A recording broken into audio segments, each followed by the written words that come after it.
This guitar is $550. This guitar is less than $200. What's the difference? Stick around to find out. Hey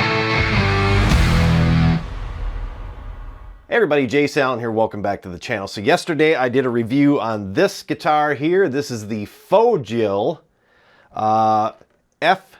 FSG 60 SG style electric guitar, and this is the Epiphone SG Standard 60s, inspired by the 1961 Gibson SG. So what is the difference? Is this guitar $400 better than this guitar? Well, let's check it out. So this is a Fojill. In my video, I had actually pronounced the name wrong as Fojill, but it's actually Fojill. And it's a set neck, mahogany body. It says it's a maple neck, rosewood fretboard. The body shape is pretty undeniable, SG style. It's a little different. It's swept forward more than the actual SG. The horns are a little sharper, a little taller. The body is sort of swept forward. That's to avoid any trademark disputes. And the headstock is completely different. This one has the chrome tuners on it, just regular old sealed tuners. And this one has the sort of the vintage tuners where these are cast. All right, so let's talk about the specs here on the Epiphone first.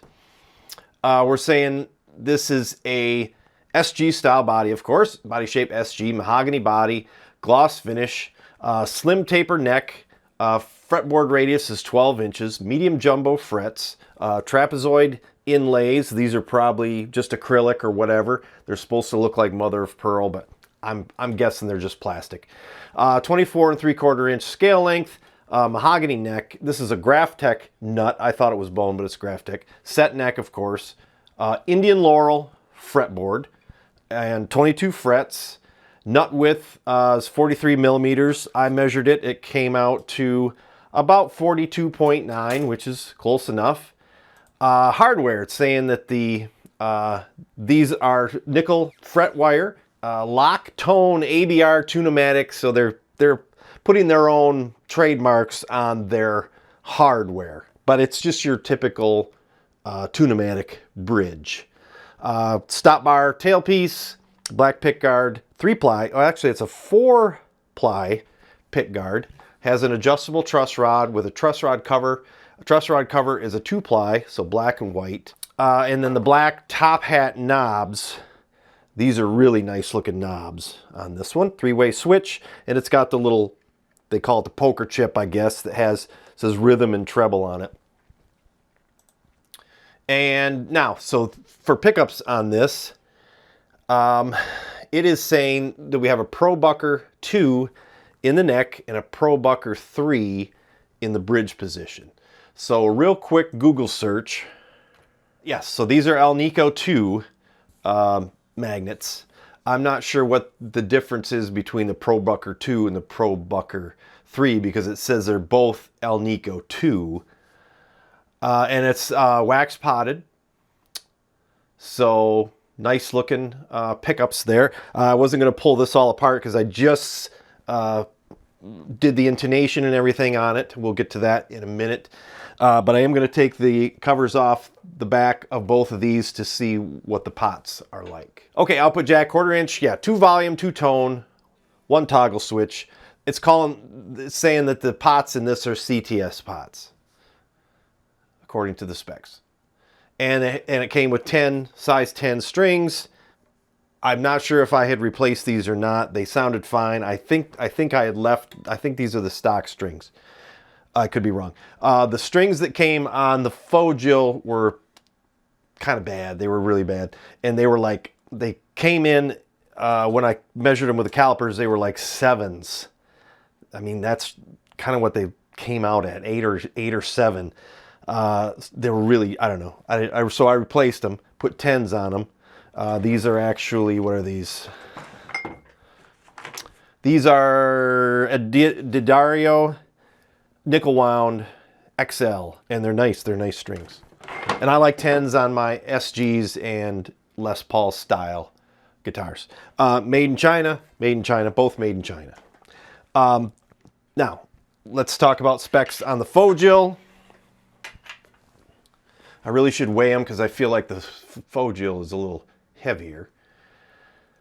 So specs, Fojill does not have a website that I could find. They're basically direct to consumer on Amazon. So you're not going to find, you know, a website. If you go to visit the Fojill store, you can find all their guitars. It'd be cool if they had a website, but they don't. They probably don't want to sell direct to consumer through a website. They probably want to go through Amazon because it's easier, probably. I don't know. I don't know exactly how all this stuff works. I don't know if these are an American company that is importing them in, kind of like Tees or whatever. I think it's more like, I don't know, just an offshore company selling them through Amazon. That said, this is a mahogany body. It says it's a maple neck, which I find kind of interesting because usually it's mahogany body, mahogany neck. And it could be because it's heavy. It feels a lot heavier than the Epiphone. Now, the Amazon ad is saying that these are Alnico pickups. So that's kind of interesting. And then this has stainless steel frets on it where the Epiphone does not. And these are the ball end frets. These are super nice frets. The fretwork on this is incredible.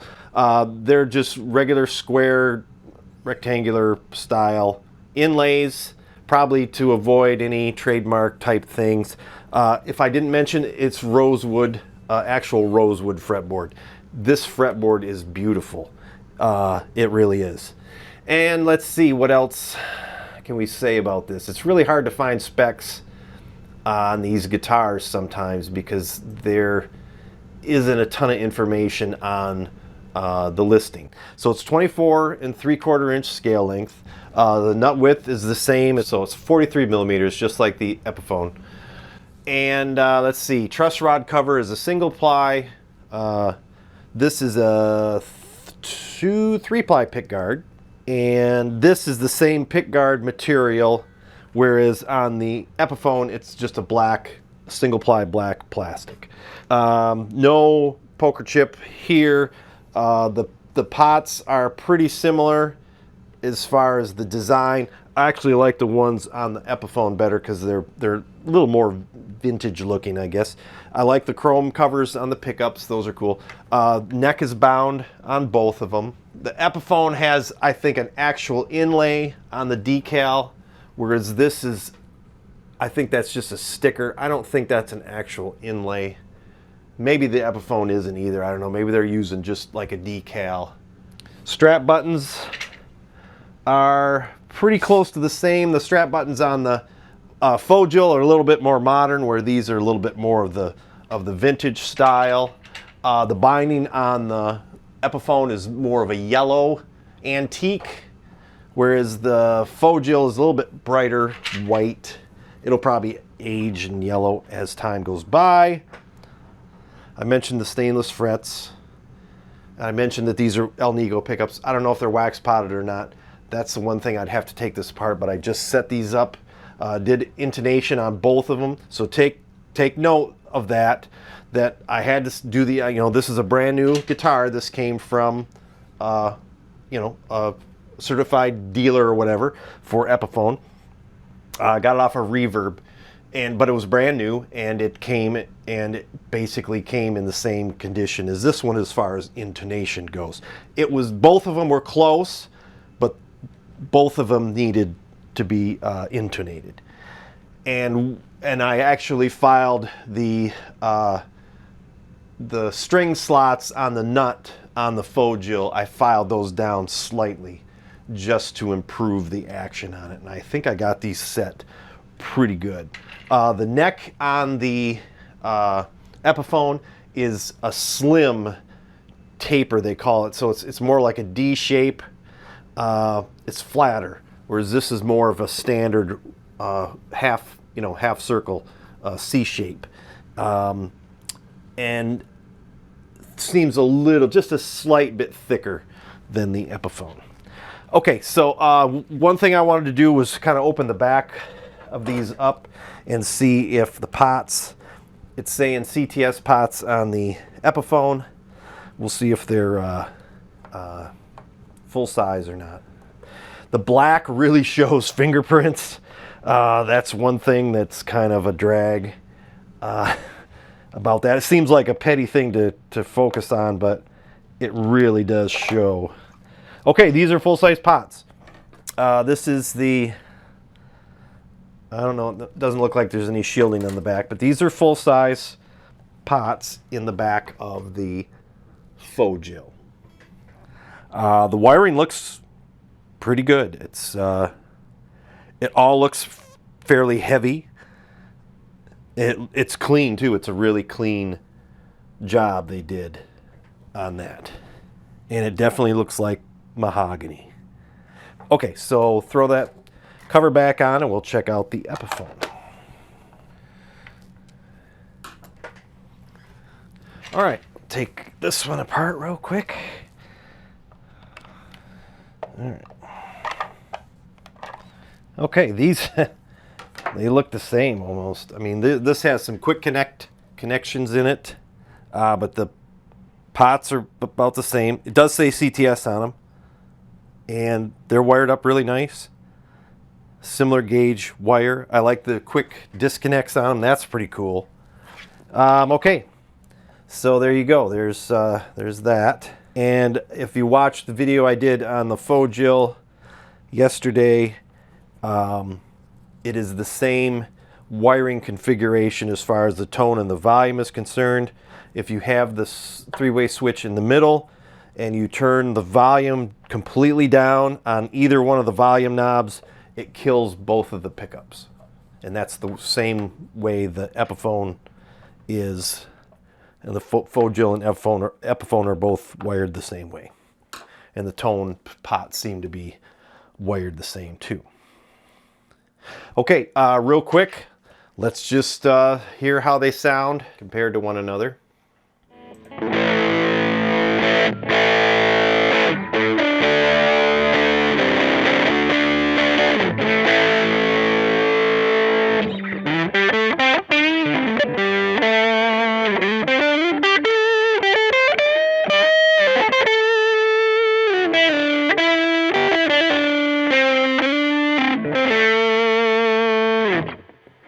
All right.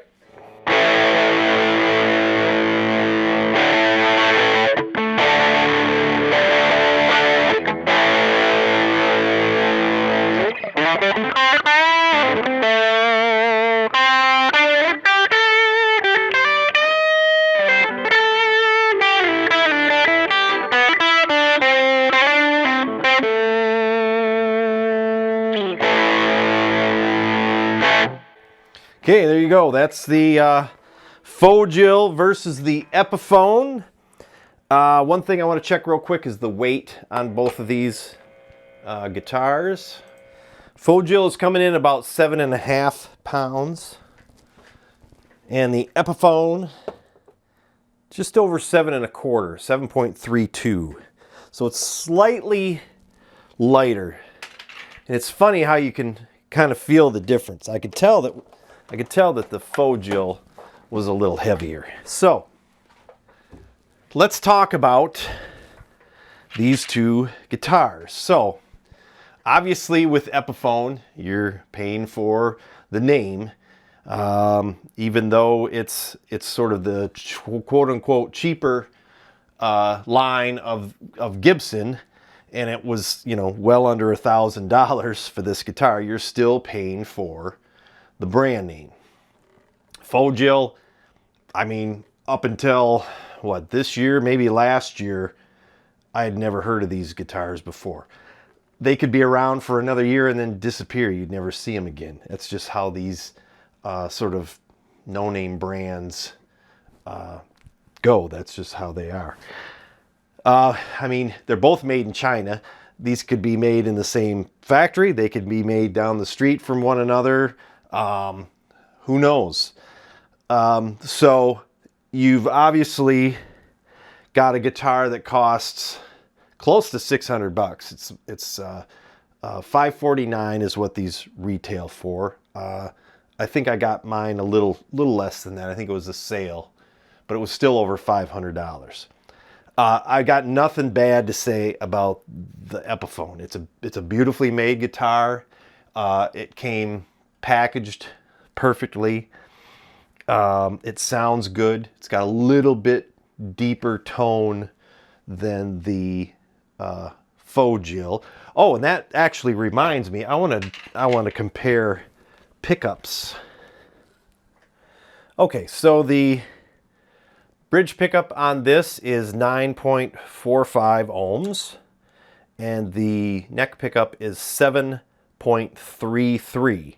That's the Fojill. Middle, both of them together, is 4.13.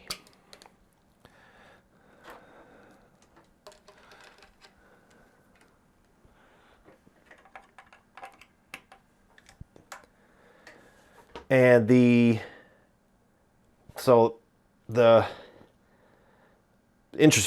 bridge pickup on the Epiphone is 8.3.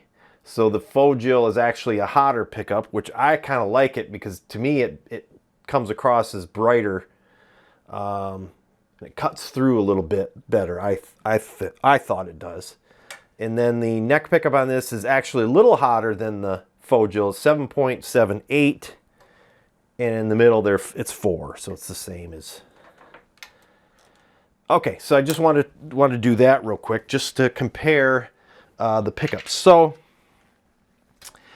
I talk a lot about inexpensive guitars, and I say a lot that there's absolutely no difference between these two guitars, and I get a lot of pushback from people about that. I'm not sure why, because if people will say, oh, well, the Epiphone is so much better than the Fojill. The Fojill, a lot of people will just say right out of the gate that these are junk. And that's obviously not the case anymore. This is a really well-made guitar. And then when you sort of, argue with them about it and you say, well, these things are made really good, then they'll say, oh, well, they won't last. The pots won't last, the components won't last, or whatever. Well, this has got stainless steel frets on it, so what's not going to last about that?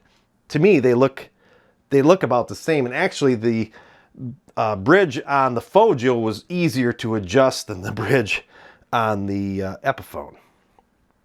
But other than that, it's, the components are probably coming from the same place. The wood is the same. It's a mahogany. Actually, this one's got a maple neck, so the neck on this might be built better than the mahogany neck, because mahogany tends to be a little bit lighter, I think, than maple. But it's like I just don't understand, where people are coming from when they say that, that this guitar won't last. Because they'll say, oh, you can't gig with it, and I'm a gigging musician, and I know, and you can't, these things won't last 6 months. It's like, why? What's different? What's so different about these two that this one won't last 6 months? I don't understand that argument. So, and as far as cost on these, you're definitely, like I said, you're paying, Epiphone is a brand name. They invest in their brand. They do, they have a pretty big website, and they have dealers. They pay their dealers, and there's a lot of overhead when it comes to this guitar over this guitar.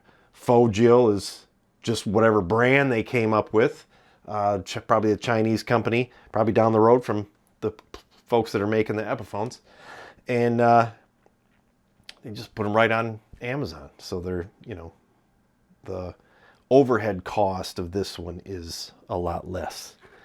But as far as build quality and sound and durability, I'd have to say these are identical. And I know that there's going to be a lot of angry comments about it. I really don't care. That's my opinion. You can have your opinion. I can have mine. I think, if you're looking for a guitar and you like the SG style, you can't go wrong with, you know, one of these guitars, this Fojill or another brand that is similar to the, you know, the Fojill, the cheaper Amazon brands. The one caveat is that it did show up with a ding on the headstock because the packaging was kind of, I don't know, messed up. It didn't quite fit in the foam insert. So there you go. You know, I've got the Epiphone because I wanted, well, I like the red, first of all. This one doesn't come in a red. They have some flame top ones that are closer to $200. I really like this red. And, you know, I'm kind of proud of the Epiphone, you know, the Epiphone brand. Epiphones were made in Michigan for a while. Gibsons were made in Michigan. Michigan has a history of guitar building. So, you know, not really willing to part with $2,000 yet to buy an actual Gibson SG. So this, I think, is pretty close. But if you just want that style of guitar to play and brand doesn't matter to you, you know, this is definitely competing. You know, so I don't know. It's an interesting, very interesting time for cheap guitars and guitars in general. And so yeah, there you go. I just wanted to compare those two, and I wanted to show that this one, I set it all up and it plays great. You know, I was able to intonate it properly. Putting proper strings on it really helps. So there you go. Kind of a shootout between the Epiphone SG and the Fojill SG. Pretty much can't go wrong with either one, but if you're shopping for a budget, this guitar was less than $200, and I think it's every bit as good as the Epiphone. So thanks for tuning in. Jace Allen. We'll see you next time.